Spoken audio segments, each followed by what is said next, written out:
About time to talk about the holiday. Full of kids. Empty nesters look forward to their kids coming back from college, and it can be an adjustment. Dr. Wes Crenshaw is with us this morning. I remember this. Mark has talked about this when the kids come home for college, primarily the lack of sleep he gets. Yeah, it's such a tendency to want to still be the parent, and you sort of forget that they're not 14 anymore. But likewise, they're not 25 either, and we run into situations where you have really different expectations about what should happen. Parents want a lot of FaceTime with their kids. Oh yeah, especially mom. My baby's been away. And the kids want to go out and play. Yeah, and then you end up with the kids wanting what we all wanted in college, which is a break, is a chance to come home, throw yourself on the couch, be a potato, and then get up and hang out with friends. And those are clashing cultures a lot of times with families. All right, let's start with mom and dad. What are the biggest mistakes parents make? Well, expecting that the Christmas holiday for a young adult is going to harken back to this beautiful Christmas scene of years gone by. You just don't have little 5-year-olds sitting around the tree at that point.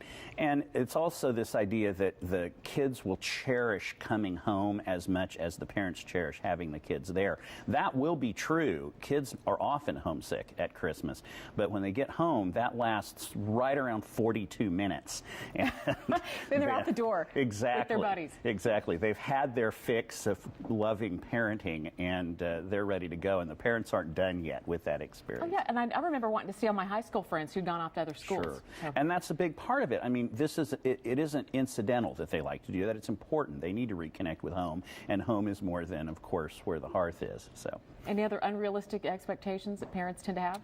I think that you named one right there. They really don't realize how much time kids want to spend with their friends and overestimate how much they'll want to spend with family.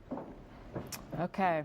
Yeah, don't think you're going to bring back all the old-fashioned family Christmas memories. I think they're grown up at that point. So. Yeah, and most of those really just look like Meet Me in St. Louis. They're not really real memories. They're just something we've kind of constructed out of our past that feels good. And it is long enough for some of the old conflicts to surface, too. Oh, absolutely. And people kind of think that won't happen. But one of the joys of living apart is that families get along better that way. Yes, that's true. And when they come home, it'll start up just like it was 5 years ago or something when the kid was 14 or 15. The same conflicts will happen, and you have to really guard against that. Okay. Anything you want to say for young adults? Well, the young adults, sort of irrational belief is that they will get to have the same freedoms at home that they do at college. That's why Mark stays up so late, I think, is because he's sort of thinking about what do I need to do to parent here. And kids are thinking, I took care of myself at college. I don't need your help now. So they need to realize that you're in a parent's home, and the parent has certain parent anxieties about having their kid living at home that you can't just override by being such a big adult.